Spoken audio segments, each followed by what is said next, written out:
Good morning. Can you hear in the back? Okay. It's good to see you. It's good to be here together. Exceedingly good. And rare. Very precious. So thank you for coming. My name is Zopa Herron, and this is Dora DeCourcy, and we are associate teachers here. Special welcome to anyone who's sitting here who's new. And, oh, hi, welcome. And to anyone who's joining us on streaming. Just a quick reminder, this is one of our Children's Days, so we will get to work with certain sounds that may rise from downstairs, and we can be happy about that, especially because we have a lot of new young ones who want to learn about the Buddha and the Buddha's teachings. I think we generally have nine or 10 down there each time. So that's a happy thing.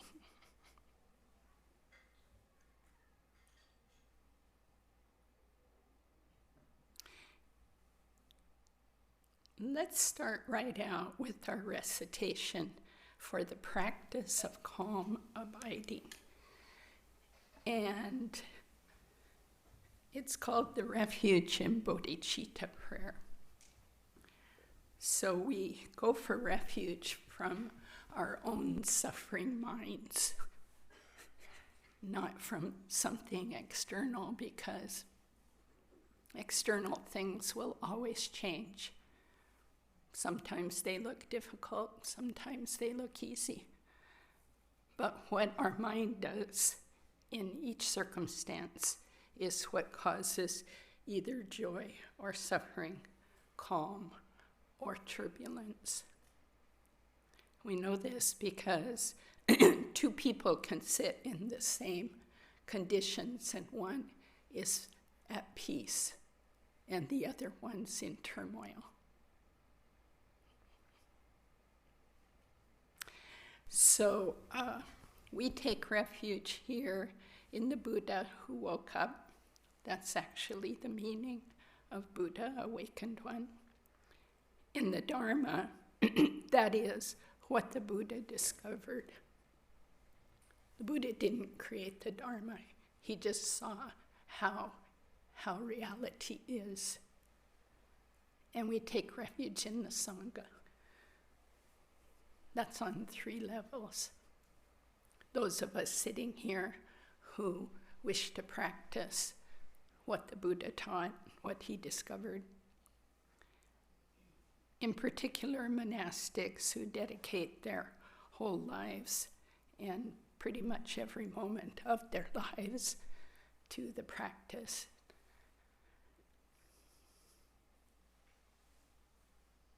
And to what's called the Arya Sangha, that is, those beings who have actually come to realize in great depth what the Buddha taught, who are never disturbed by difficult circumstances.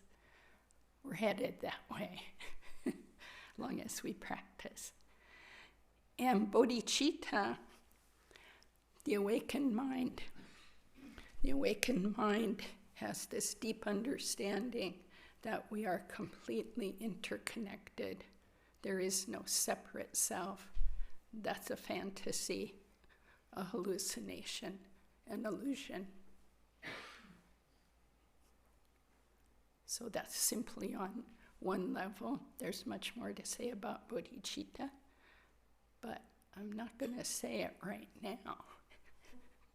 So let's together recite this beautiful Refuge in Bodhicitta prayer 3 times. Until the summit of enlightenment is reached, I and all beings go for refuge to the sources of true refuge. I will now practice the absorption of calm abiding in order to release all beings from their particular suffering, and establish them in lasting peace and happiness. Until the summit of enlightenment is reached, I and all beings go for refuge to the sources of true refuge.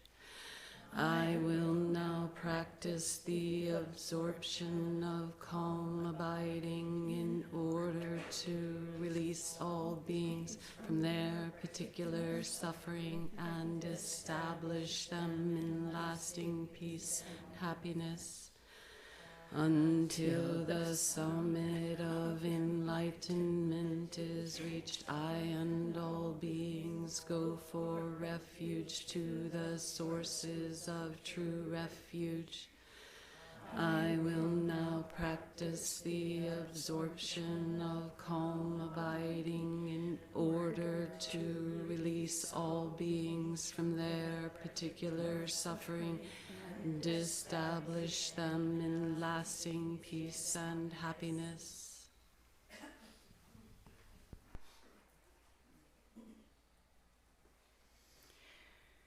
So this prayer, this recitation, lays out very clearly why we're practicing. It's to release all beings from suffering. That includes ourselves, and it excludes no one.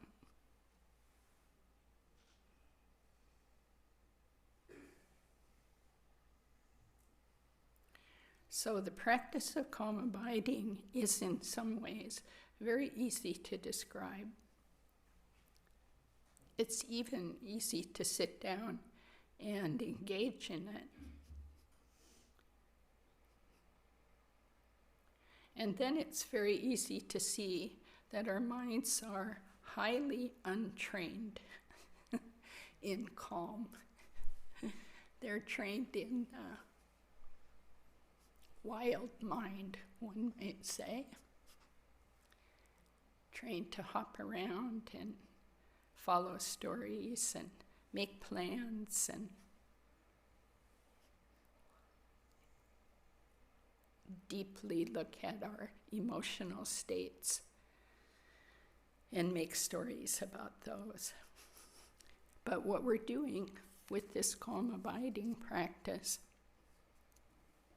is we are simply abiding. First, the body is as relaxed and stable as you can make it. It's not about rigidly not moving. That creates stress. It's about being flexible, supple, steady. So check your body. Just check in with it very kindly. Release any tension.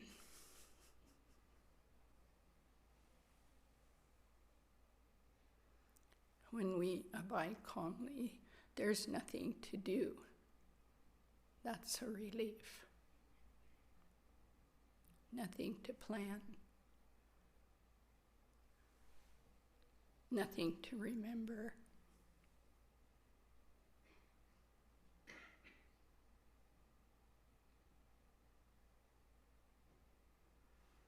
So most of us need some kind of anchor, although there are other forms of calm abiding without a precise focus. So of course, if you know that, you'll engage in a calm abiding with no object.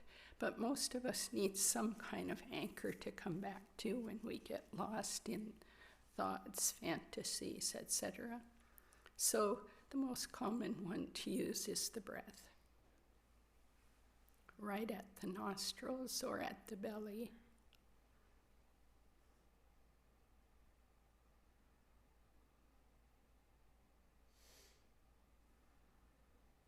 and just place the attention there. Very alert, not sleepy, not foggy. Very precisely alert about that breath.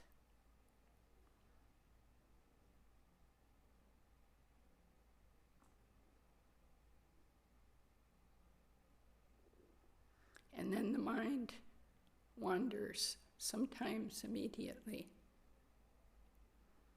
And our only task is to notice we're off the object and come back. And this is true whether it's 30 minutes that you're gone, 30 seconds. It's just see it and come back.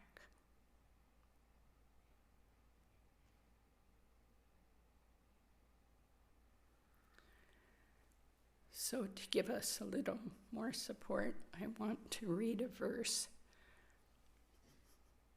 from the 37 practices of bodhisattvas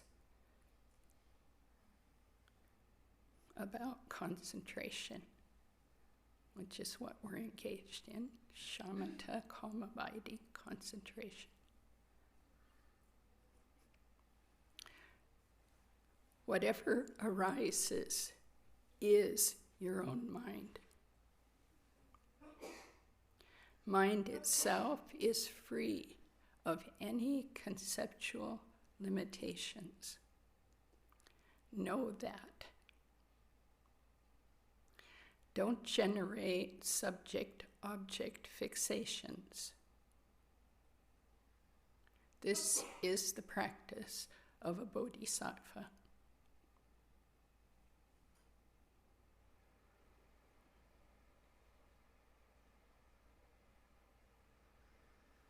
This helps us develop the capacity to experience whatever arises in our minds or in what's called the external world.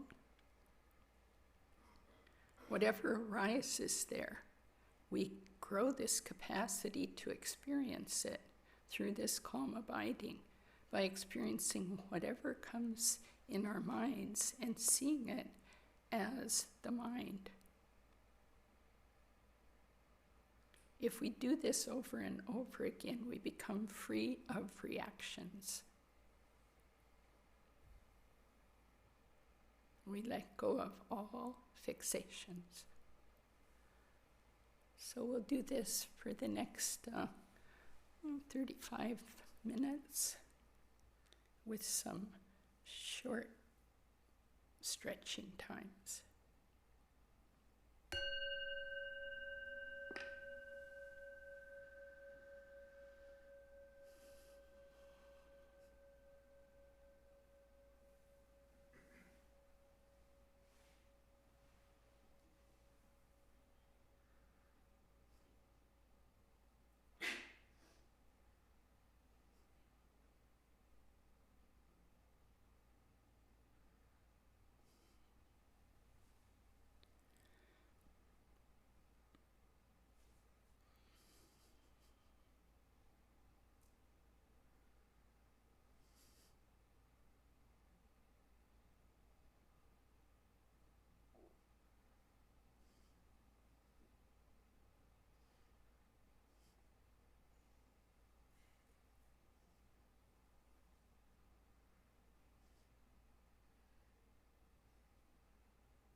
of a short stretching place if you need it.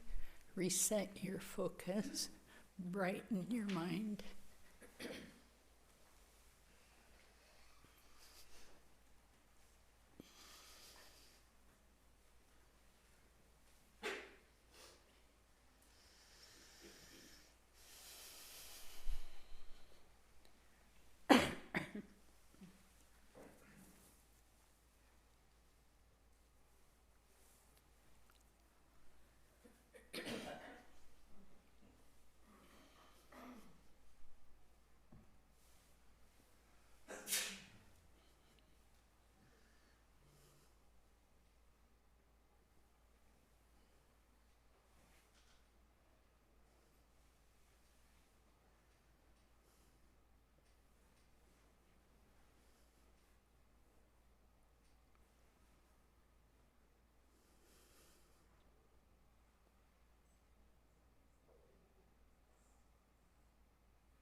Gently and precisely place your mind on your anchor, the object. Make sure you can do that. And then have a stretch break if you need. It's good to do small sessions to avoid meditation coma, where we just space out for long periods. That's not the goal.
Stretch if you need. Relax, reset your focus. Wake up.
By this virtue may I quickly realize Mahamudra and establish all beings without exception in this state.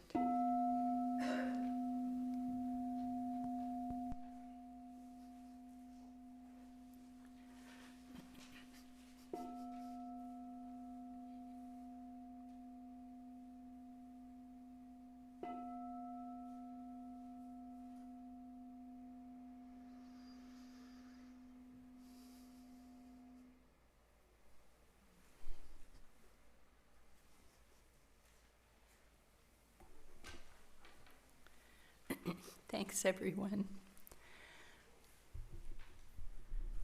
So, yesterday, a few announcements, and then we'll have tea, and then please come back for discussion and Q&A if you can. It's quite helpful to help one another with our practice that way. Yesterday, we had the first continuing discussion group following on the equanimity and diversity effort.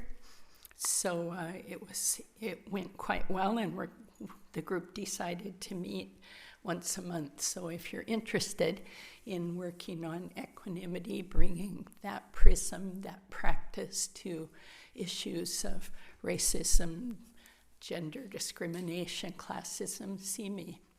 I was just really happy that we continued that effort. Secondly, I just want to say something about the transitions going on in our Sangha. I know that it's quite difficult when we hit sudden or many transitions. So I'll just, we're always in transition, but we get a little, when the waves are bigger, it can really throw us, and I have felt that myself. So I just want to say a couple things. I'm mostly referring to the two bigger transitions of Bill Spangle not being teaching anymore, and Lama Michael changing in his capacity, not being able to do all the things he used to be able to do. So these are hard for us because these are our dear Dharma teacher friends, and I've been working on it in myself, and thought I would just share a couple of thoughts. The first thing I've noticed is that I exaggerate permanence. I exaggerate permanence, like, why the change? Wow, how'd that happen? So just looking in the mind, we talk all the time about impermanence, but I think if we really have a realization of it, or we're living within it, it's not that we will embrace the changes that come, but we won't be so shocked and so thrown. So this happens like my elder brother's in the process of dying, and I'm also doing that meditation like, why am I so shocked? Not criticizing myself. It's normal to have the emotions, and we need to allow those, like we allow everything that comes. But the kind of shock is, and the struggle against the change is something I'm using to work on, well, Zopa, it's impermanence, change will occur. And then, when we die, it's going to be a pretty big change. We're leaving this whole planet. So if we want to get ready for that and use our Dharma practice to meet that, then we can use these kind of changes as a way to look in our minds to become stronger, more stable in our understanding of how things are. The other thing I was looking at was then my emotions about it. And my one teacher, Venerable Chidran, taught a lot about desire and aversion, the two ends of it. And she often said, and I had forgotten it, that, of course, desire shakes the mind, aversion shakes the mind, right? Both of them were shook up. We're not centered. So the desire is based upon exaggerated positivity. We take a person or a past situation and we fasten on only the good things. Oh, it's gone. They're gone, and they were so great, and they were so wonderful. And do you see what I'm saying? And it's not a balanced view. Then we get angry at what's occurring. It's terrible. It's awful. That's exaggerating the negativity. And the truth is, in every person, every situation, both of those things are there or aren't there. And I'm just pointing this out as some practices that are helping me come to more calm. So a more holistic view, less exaggerated of this one's wonderful, this one's bad, that situation was perfect, now we're in terrible times. Just even our language, I've been hearing from people, of course, and I'm happy to hear from people. If you want to set a time to talk with me, I'm available. But I'm just noticing that we get thrown by these things into our desires and into our aversions, and that our practice is to come back to what is, work on accepting, and then working on acceptance inside ourselves, and then coming from that calm place to make changes that may need to occur.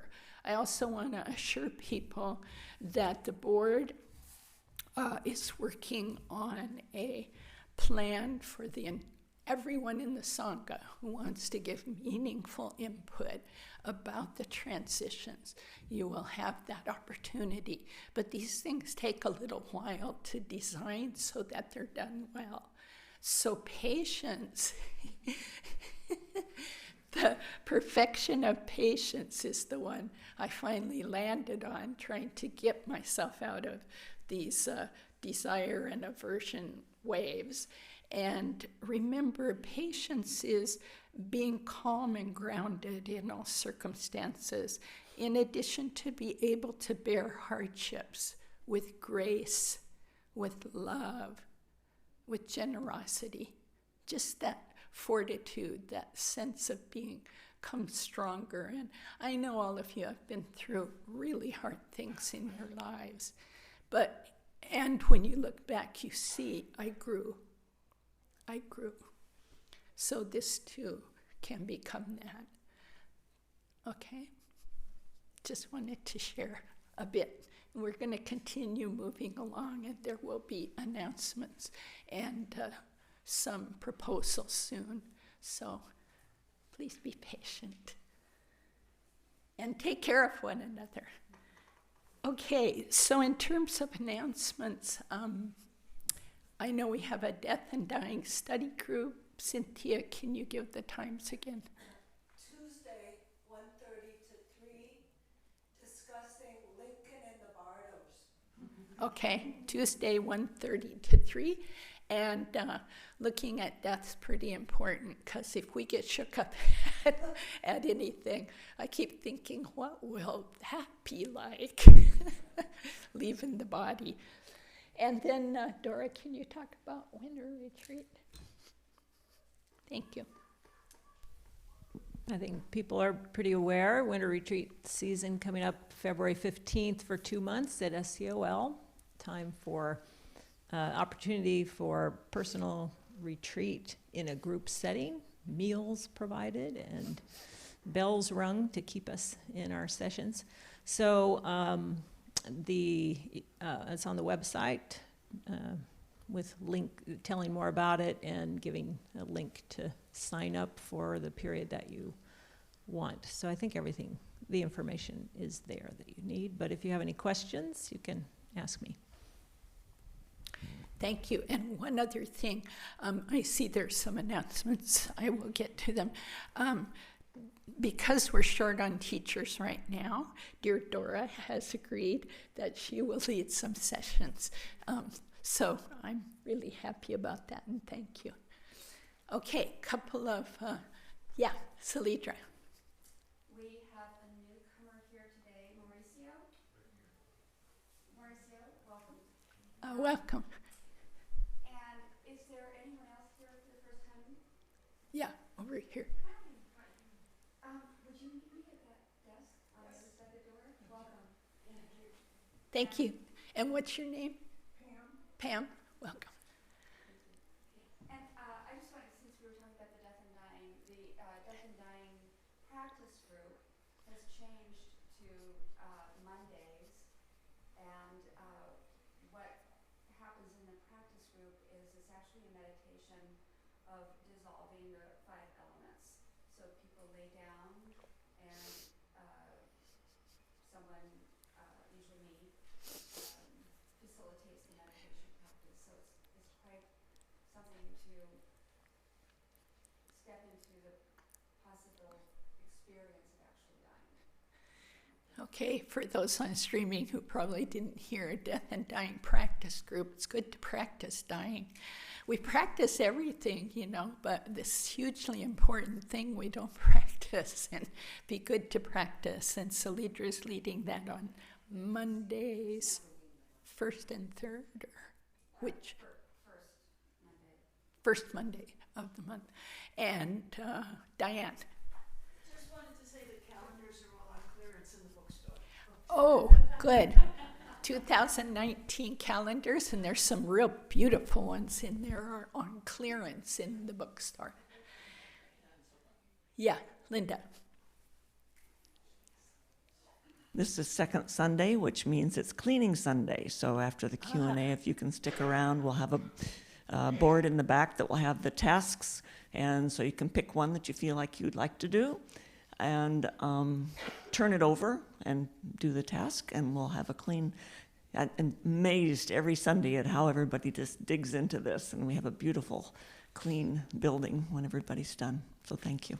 Yeah, thank you. It doesn't take more than 15, 20 minutes if everybody pitches in. Okay, tea time. Enjoy.